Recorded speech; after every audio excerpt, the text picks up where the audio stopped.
అందరూ ఒక్కొక్కరిని అలా అలా ప్రేమించుకున్న మీరు మాత్రం మేడంనే ప్రేమించారంట. అంటే అదే అనేది ప్రేమ అనేది ఇద్దరు వ్యక్తుల మధ్య ఉండొచ్చు, ఇద్దరు ఇంకొక వ్యవస్థ మీద ఉండొచ్చు, రకరకాలు. అది అందుకోసం నేను అందరికీ ఈరోజు అభినందనలు తెలియజేస్తున్నాను చెప్పేది. మీరు ప్రేమలో పడ్డప్పుడు మీ వయసు ఎంత సార్? సరైన వయసే, పట్టానికి సరిపోయేటువంటి వయసే. అసలు ఆ రోజు వయసు ఎంతో చెప్తారా? అసలు ఆ వయసు ఏంటి, ఆ వయసు ఏమిటో చెప్తారా? 30sలో. 30 సంవత్సరాలకు ప్రేమలో పడ్డారా సార్? Too late. ఇప్పుడు అందరు కూడా చిన్న వయసులోనే ప్రేమలో పడుతున్నారు, మీరు మాత్రం 30 ఏళ్ళ వరకు. అంటే అప్పటి వరకు మనసు చెల్లించలేదా? ఏ అమ్మాయిని చూడకుండా, అంటే మేడంనే చూడాలన్న ఒక తలంపుతో అలాగే 30 ఏళ్ళ వరకు ఆ ప్రేమను దాచుకొని ఆ వయసులో మేడంను చూసి ప్రేమలో పడ్డట్టున్నారు. అంటే అది సార్ మేడంది గుజరాత్ అనుకుంటా. మేడం గుజరాతీ అయితే ఇక్కడ ఎలా మీరు ప్రేమలో పడ్డారు? అసలు ఎక్కడ చూశారు తొలుత మేడంని మీరు? తను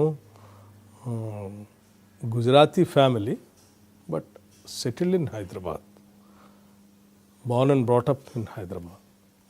సో ఆ రకంగా యూనివర్సిటీలో కలుసుకోవటం, ఆ తర్వాత అయిపోయింది, పెళ్లి చేసుకున్నాం. యూనివర్సిటీలోనా మీరు? మేడం ఏ గ్రూపు, మీరు ఏ గ్రూప్ సార్? నేను ఎంఏ హిస్టరీ చేశాను. MA history. ఓకే. తను బీకామ్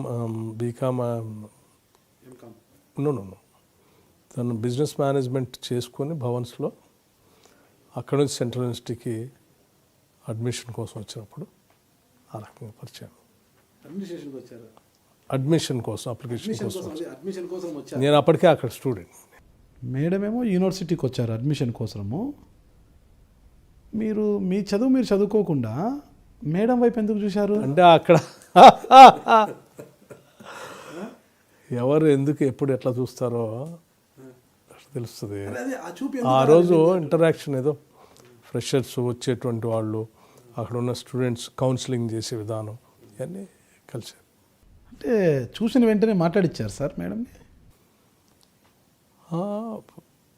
పరిచయం, మాట్లాడటం, అది కొన్ని రోజులుగా అలా కొనసాగటం. అంటే మేడంతో అడ్మిషన్ అయ్యాక మాట్లాడారా, అడ్మిషన్ కాకముందే మాట్లాడించారా? తన తర్వాత అడ్మిట్ కాలేదు అసలు యూనివర్సిటీలో, కానీ తర్వాత ఆ పరిచయం అలా కంటిన్యూ అయింది. యూనివర్సిటీలో మేడం జాయిన్ కాకపోయినా మీరు ఎలా కంటిన్యూ చేశారు మీ ప్రేమను? అంటే యూనివర్సిటీలో క్లాసెస్కి డుమ్మా కొట్టి వెళ్ళిపోయేవారా మీరు? అక్కడికి వెళ్ళటం, డుమ్మాలు కొట్టి బయట తిరిగే వయసు కూడా కాదు నాది అప్పటికే. తర్వాత అంత బాధ్యతారహితంగా ఉండేటువంటి వ్యవస్థలో కూడా లేను. మేడంతో పరిచయం కంటిన్యూ చేయాలంటే ఇబ్బంది కదా? అంటే పరిచయం కంటిన్యూ చేయటం అంటే మీరు అనుకున్నట్టుగా సెల్ ఫోన్లో కూడా పెద్దగా బయట తిరగటం, లేకపోతే మాట్లాడుకోవటం, పార్కులో ఏమైనా తిరగటం, ఇవన్నీ ఆ వయసు దాటిన తర్వాత మేము పరిచయం. సో దాని గురించి ఆ రకమైనటువంటి ఏం లేదు మీరు అనుకో. 2 ఫ్యామిలీలని ఒప్పించి పెళ్లి చేసుకున్నారా? ఎస్. తర్వాత ఏరు కుటుంబాలకు తెలిసిన తర్వాతనే కలిసి. మ్యారేజ్ ఎప్పుడైంది సార్? 95. ఎక్కడ చేసుకున్నారు? ఇక్కడే హైదరాబాద్. ఫంక్షన్ హాలా లేక ఏదైనా గుడియా? ఫంక్షన్ హాల్లో, శ్రీధర్ ఫంక్షన్ హాల్లో, ఖైరతాబాద్. అసలు ఆ రోజులు మీకు గుర్తున్నాయా సార్? అసలు మేడం అడ్మిషన్కి రావడము, మేడంని మీరు చూడడము, ఈ ప్రేమ, ఇలాంటి గుర్తులన్నీ మీకు బాగా గుర్తున్నాయా? అంటే మనిషిని ప్రేమించడం అంటే నేను చెప్పాను కదా, ఇన్ఫాచ్యుయేషన్ కాదు నాది, ఆ వయసు దాటిపోయింది. సో వాళ్ళ ఇష్టాలు ఇష్టపడిన తర్వాత చేసుకుందే కాబట్టి ఇంకా పెరుగుతూనే ఉంటుంది కదా, తగ్గేదే ఉంటుంది. రాజకీయాల్లో మీరు బాగా బిజీగా ఉంటారు, మార్నింగ్ వెళ్తే ఎప్పుడు వస్తారో మీకే తెలియదు. అంటే ఇలాంటి సమయాల్లో కాస్త ఇబ్బంది కదా? దేనికి కష్టం? రాజకీయాలు ఎప్పుడు బిజీగా ఉంటారు, ఫ్యామిలీతో ఎక్కువగా స్పెండ్ చేయలేరు. అంటే అప్పట్లో బాగా స్పెండ్ చేసి ఉంటారు, అంటే ఆ విధంగా ఇప్పుడు కూడా స్పెండ్ చేయలేరు.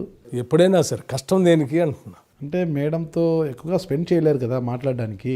అంటే స్పెండ్ చేయటం అంటే గంటల తరబడి కూర్చొని మాట్లాడుకోవాల్సిన అవసరం లేదు కదా. సో దొరికిన టైంలో క్వాలిటీ, అప్పుడు కూడా అంతే, దొరికిన టైంలో క్వాలిటీ టైం స్పెండ్ చేస్తారు. ఎంతమంది పిల్లలు సార్ మీకు? 2 అబ్బాయిలు. మీ పిల్లలు లవ్ మ్యారేజ్ చేసుకుంటే యాక్సెప్ట్ చేస్తారా? ఇద్దరు అబ్బాయిలు, ఎస్ డెఫినెట్గా. నాకు అటువంటి నేను ఐఎమ్ వెరీ క్లియర్. అంటే